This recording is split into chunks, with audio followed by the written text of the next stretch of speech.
Good morning, everyone. We're continuing here in the words of the Beis Halevi in Ahavas Yisrael, going through his opening line, and the next words are Kihi Maina'as Hakina Ve'akas Milev V'chadoime. Anyone who increases their midah of Ahavas Yisrael, who's able to see the good in the fellow Jew and to love them for who they are and to respect them, and to appreciate them. And as we pointed out yesterday, to be a real mensch and not to do anything that is distasteful to you, to your friend. If you really develop inside of your heart of hearts the love that you have for a fellow Jew, it will hold back, it will prevent jealousy, anger, and similar emotions from entering into one's heart. And this, the Beis Halevi seems to be explaining over here, is one of the greatest benefits of all, of Ahavas Yisrael, of loving another Jew. Besides that you fulfill the positive commandment of V'ahavta l'recha kamocha, besides that you will be a person who people want to be around, they enjoy being in your presence, they see your goodness, they see your ayin tova, your good eye, how you see the best in everyone, and you're constantly thinking about what you can do to make another person's life better. Ahavas Yisrael means that just as I want others to try to do the best for me, I in my life will try to do the best for others. I will think what they need, what is good for them, what is going to elevate them, what's going to give them a better life, make them happier, so on and so forth. The ultimate benefit, says the Beis Halevi, is you will not walk around as a jealous person. You will not have kas, you will not have anger inside of you. And any other negative emotions that enter into the heart, these will be wiped away and they won't exist because your heart is filled with ava, it's filled with love. One of the great leaders of our generation, Harav Hagoyin, Rabbi Yerachmiel Gershon Edelstein, Zeichet Tzadik Yivracha, the Gadol Hador that just passed away. He passed at 100 years old. That's a very long life, you could imagine. And he was a person that was involved in Klal Yisrael. He was involved with hundreds of thousands of people over his long, fruitful and successful life. His tenure as the Rosh Hashiva of Ponevezh, as one of the leading spokesmen for Klal Yisrael, for Haredi, for the Orthodox Jews. Everything at the end of his life that was happening within the Torah world was taking place based on his worlds. And there were literally hundreds of thousands of people that he came in contact with over his life.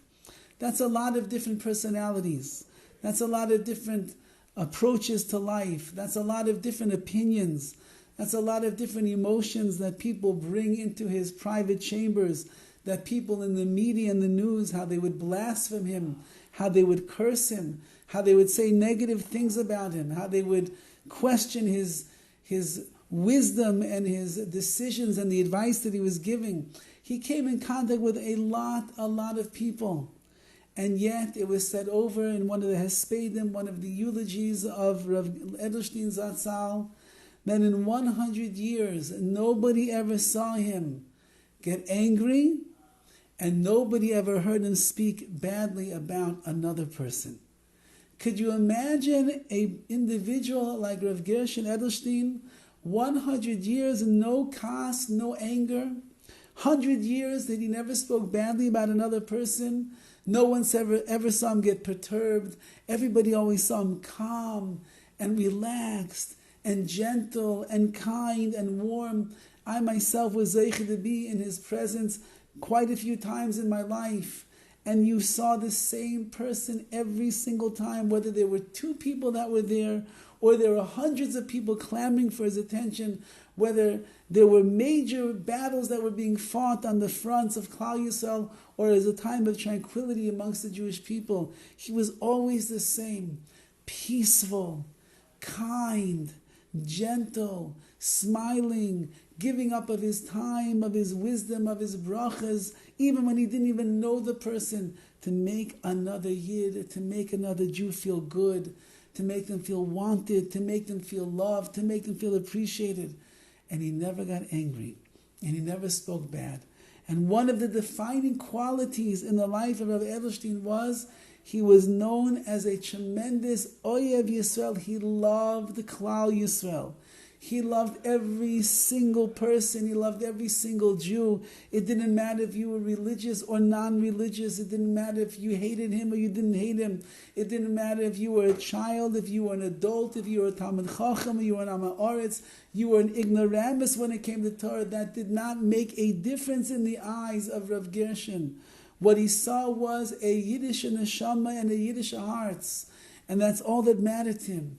And therefore he appreciated the simple person as much as he appreciated the most elite spiritual giant of the generations of this one and the previous ones. He appreciated the hard-working businessman or the carpenter or the plumber as much as he appreciated the Ben Torah that was sitting and steiging away in yeshiva and learning Torah, because his mind and his heart was geared towards Ahavas Yisrael, loving a fellow Jew.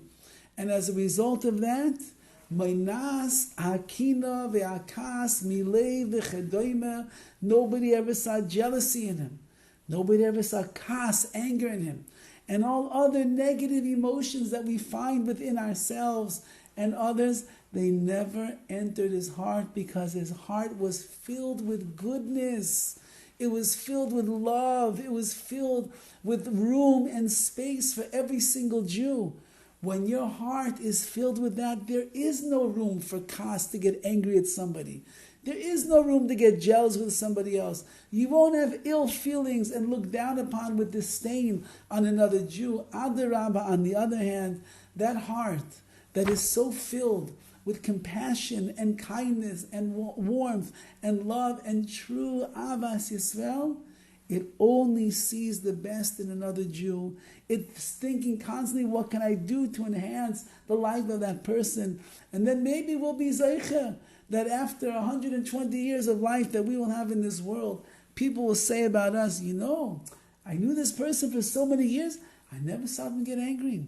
I never saw them get jealous. I never saw them say an ill word about a single person. Even just at the end of Rav Gershon's life, there was these major protests that were going on in Bnei Brak. And one night they decided to make the protest right outside the window of his apartment. And they were saying not nice things about him. And one of them was the owner of Angel's Bakery, which we know has gone into tremendous controversy as a result of this.